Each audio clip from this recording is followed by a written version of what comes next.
बिस्मिल्लाहिर्रहमानिर्रहीम। जनाब, स्टोरी मैंने एक ही शेयर करनी है और स्टोरी यही है कि बिल आखिर स्टेट बैंक का तरमीमी बिल, जिसको काला कानून कहा जा रहा था, वो सेनेट से भी मंजूर हो गया है।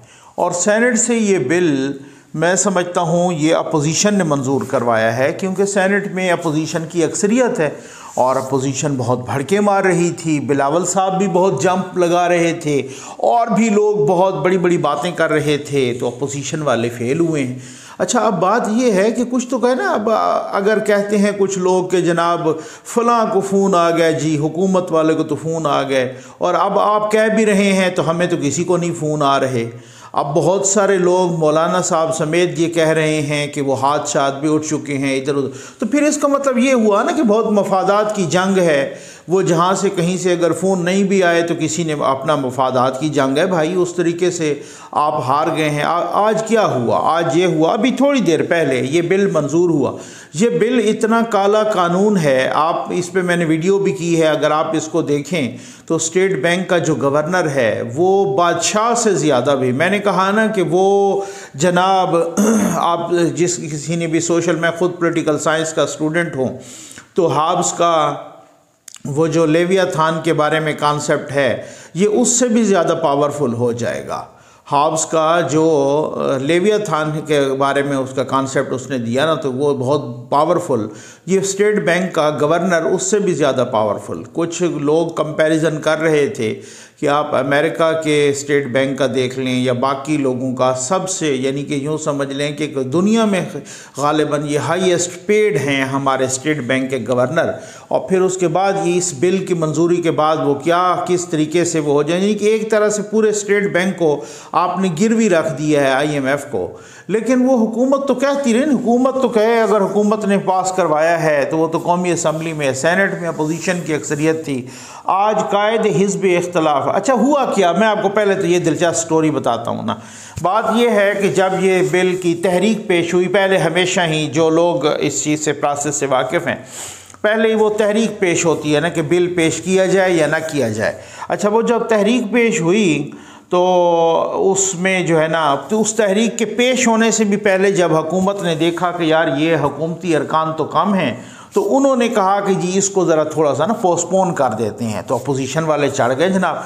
शेरी रहमान साहबा भी कह रही थी कि जी देखें बात यह है कि इससे तो आपकी शिकस्त है। अब्दुल गफूर हैदरी साहब ने भी कहा, बाकी भाई आप अपने मेंबरान को तो संभालें ना, कि अगर वो पूरे आ भी गए दूसरे तो आपके अपने किधर जाएंगे, ये क्या सूरत हाल होगी आपकी। तो खैर 30 मिनट का वक्फा दिया गया और 30 में सादिक संजरानी साहब ने कहा कि जब वो नहीं पेश कर रहे तो मैं क्या करूं, वो पेश तो उन्होंने करना है हुकूमत वालों ने। तो खैर 30 मिनट के वक्फे के बाद उन्होंने बंदे शंदे पूरे कर लिए, जिस तरीके से भी साथ को अपोजिशन के भी मिला लिए और इस तरीके से उन्होंने पेश कर दिया बिल जब पेश किया, तहरीक के हक में आए 43 और हिमायत में भी 43, 43 बराबर हो गया। कास्टिंग वोट के तौर पे अपना एक वो डाला उन्होंने, सादिक संजरानी साहब, उन्होंने हुकूमत की फेवर में ज़ाहिर डालना था, उन्होंने वो हुकूमत की फेवर में डाला और वो 44 हो गए, तहरीक तो हो गई पास। अब उसके बाद बिल की मंजूरी का मरला आया। अब आप ज़रा तमाशा देखें, ज़रा सुने तमाशा, और फिर उसके बाद देखें कि ये हो क्या रहा है। ये जनाब यूसुफ रज़ा गिलानी साहब जो कायद हिज़्ब इख्तलाफ हैं, जो कि शेरी रहमान साहबा, वो बहुत ज़्यादा मतलब एहतजाज कर रही थी और हुकूमत को ललकार रही थी। अपना उनका जो हिज़्ब इख्तलाफ यानी कायद हिज़्ब इख्तलाफ, लीडर ऑफ अपोजिशन, जिनका लीडर अपोजिशन बनना भी मुतनाज़ा था, वो भी उस हवाले से किस तरीके से उन्होंने जो है ना PDM से वो निकले और किस तरह से वो धोखे से बने। तो अब खैर वो जनाब गैर हाजिर हो गए, ठीक।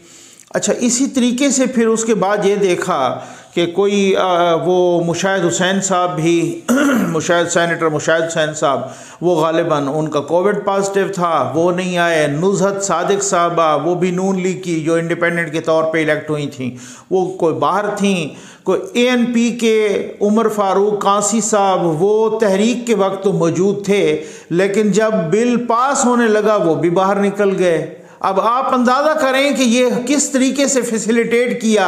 अब कोई और कुछ लोग भी जो है ना, कुछ आए नहीं तो कुछ बाहर निकल गए अपोजिशन से भी। अच्छा, इसी तरीके से अब वो जो बिल था वो 43 और 42 यानी 42 मुखालफत में और 43 जो है ना हिमायत में बिल हो गया पास। अब आप अंदाज़ा करें कि जहाँ पे अक्सरियत है सेनेट में अपोजिशन की, वहाँ पर भी और दिलावर ख़ान ने भी वोट हुकूमत को दिया है। अब आप ये वही दिलावर ख़ान साहब हैं, इसी वजह से यही तो मसला है ना। ये कौन है दिलावर ख़ान साहब? ये दिलावर ख़ान वो हैं, वो लोग नून लीग के कुछ सेनेटर्स को इंडिपेंडेंट के तौर पे इलेक्ट किया गया था।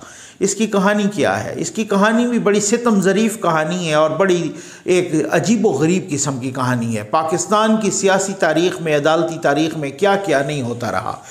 अब उसके बाद जनाब ये हुआ कि जब नून लीग ने नवाज़ शरीफ साहब जब नाअहल हुए, उनको सुप्रीम कोर्ट ऑफ पाकिस्तान ने नाअहल किया, पनामा खेलते इकामा पर नाअहल कर दिया।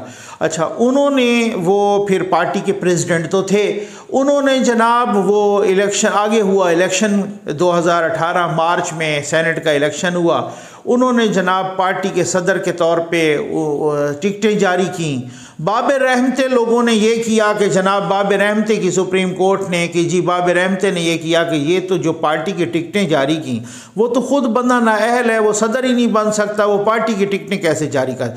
बजाय इसके कि उनको ये कहा जाता ना कि जी आप अपना सदर नया बना लें, उन्होंने जैसे शहबाज शरीफ साहब को बना लिया और पार्टी की टिकटें वो जारी कर दे। जो नहीं, उन्होंने वो प्री प्लान्ड एक एजेंडा था ना, एक मुनाफकत थी मुबैना तौर पर। और इस तरीके से जनाब वो फिर क्या किया गया कि वो जिनको नवाज़ शरीफ साहब ने टिकटें जारी की थी ना नून लीग से टिकटें उनकी कैंसिल करके उनको इंडिपेंडेंट कैंडिडेट डिक्लेयर कर दिया गया। इंडिपेंडेंट मौका ही नहीं दिया गया कोई दूसरा कैंडिडेट लाने की और इंडिपेंडेंट कैंडिडेट हो गए।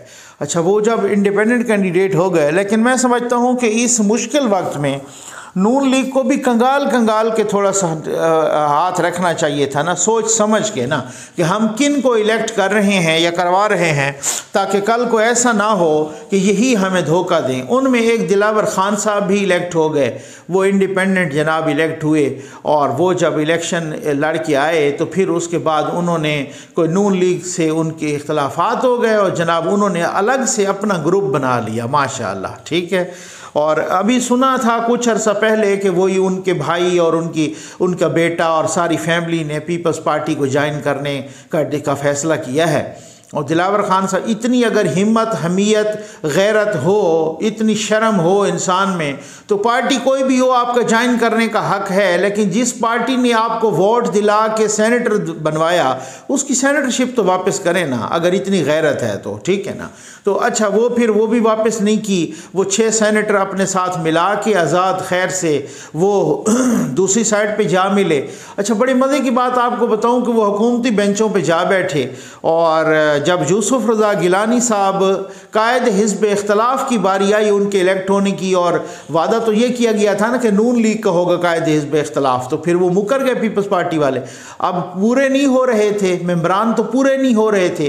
वो जो सेनेटर दिलावर और उनका ग्रुप जो हुकूमती बेंचों पर बैठा था, उन्होंने रातों रात खैर से एप्लीकेशन दी सादिक संजरानी साहब को कि हमें इजाज़त दी जाए कि हम अपोजिशन बेंचों पे बैठना चाहते हैं। अब उन्होंने इजाज़त दी, वो अपोजिशन बेंचों पे आके बैठे और उन्होंने यूसुफ रज़ा गिलानी को वोट दे दिया। ये वही दिलावर ख़ान साहब हैं कि जिन्होंने आज भी जो है ना अपोजिशन के बेंचों से ही हुकूमत की हिमायत में वोट दिया। तो ये तमाशा और ये ड्रामा लगा हुआ है यहाँ इस सिस्टम में। अब आप किसको कसूरवार ठहराएंगे कि कौन है?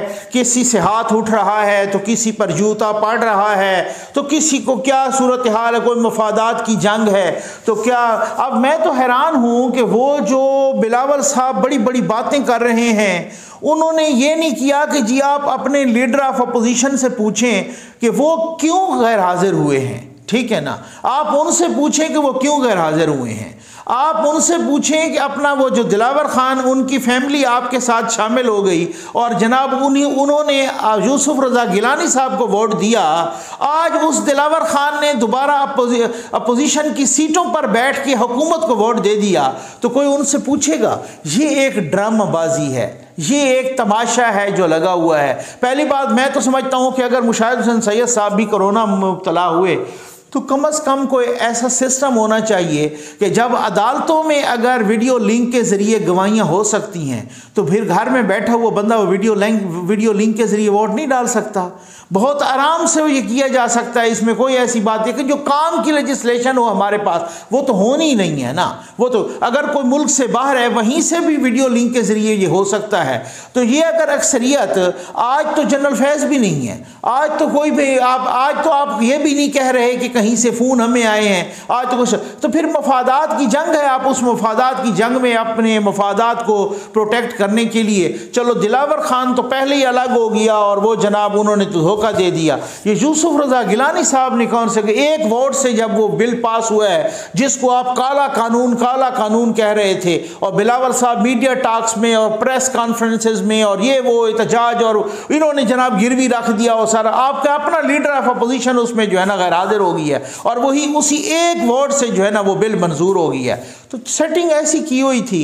और मैं अब इस पे बंदा अब क्या कह सकता है, मतलब आप इस पे फातिहा ही पढ़ सकता है। इस पे क्या कि आप कल को कह रहे हैं कि जनाब हम आए तो हम ये कानून वापस करवाएंगे, ठीक है, तो आप क्या वापस करवाएंगे? आपने तो उस सेनेट से पास करवा दिया कानून कि जिस सेनेट में अपोजिशन अक्सरियत में है, उस सेनेट से आपने पास करवा दिया।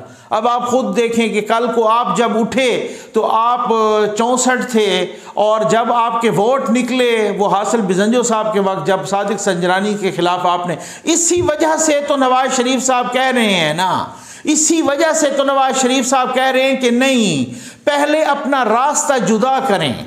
हम किसी इस्टेब्लिशमेंट की या किसी कंट्रोल टावर के कंधे पे सवार होकर नहीं आना चाहते। मैं कहता हूं यकीन करें, आपको मेरिट पे कह रहा हूं कि आज भी इमरान खान साहब को अगर किसी का शुक्रगुजार होना चाहिए तो मैं पूरी मालूमात की बुनियाद पे कह रहा हूं कि नवाज शरीफ का होना चाहिए। क्योंकि उसकी वजह यह है कि अगर नवाज शरीफ अपने असूली मौक़िफ़ पे न डटे होते तो इमरान खान साहब के खिलाफ ये तहरीक अदम एतमाद आज से 6 महीने पहले आ चुकी होती, आज से साल पहले आ चुकी होती, अगर नवाज शरीफ उस असूली मौक़िफ़ पे डटा ना होता तो, अगर मरियम नवाज उस असूली मौक़िफ़ पे न डटी होती तो। अदरवाइज़ तो आप देख लें कि वो आप वो कर, पीपल्स पार्टी अब भी कहती है जनाब आप ले आएँ, खुद ब खुद पूरे हो जाएंगे, हम पूरे करके देंगे। ये उनका नहीं, पहले अलग करें। ये वो खुद ब खुद पूरे करने वाले या फ़ोन कॉलों पे पूरे करने वाले, इसके हक़ में मैं नहीं हूँ, पहले अलग हों उनसे। ये जमहूरी तरीका है, ये जमहूरी तरीका है। अगर वो नवाज शरीफ साहब बहुत सारी चीज़ें माने, कल की बजाय आज आ जाएगी, यही मामला इधर ही अटका हुआ है और वो हो जाएगा, वो सबको मालूम है कि हो जाएगा, क्योंकि उसके अलावा रास्ता नहीं है और उसके अलावा बहुत सारे रास्ते सारे बंद हो चुके हैं और मामलात इतने बिगड़ चुके हैं। दूसरा, अब तो शेख रशीद साहब जैसा बंदा भी मान रहा है कि जी वाकई वो जो है, अब वो खुद कह रहे हैं कि इख्तलाफ राय मौजूद है, सोच में इख्तलाफ हो सकता है, सफ़ा एक है। मतलब आप वो खुद बताएं कि ये कैसा सफ़ा एक है कि जहाँ इख्तलाफ भी आप मान रहे हैं, आप वो तस्लीम कर रहे हैं ये सारा कुछ। तो आज भी नवाज शरीफ उस असूली मौक़िफ़ पे डटा है जिसकी वजह से वो उस हवाले से, अदरवाइज़ ये 6 महीने पहले का हो चुका होता। उम्मीद है आपको वीडियो पसंद आई होगी। आपका बहुत बहुत शुक्रिया।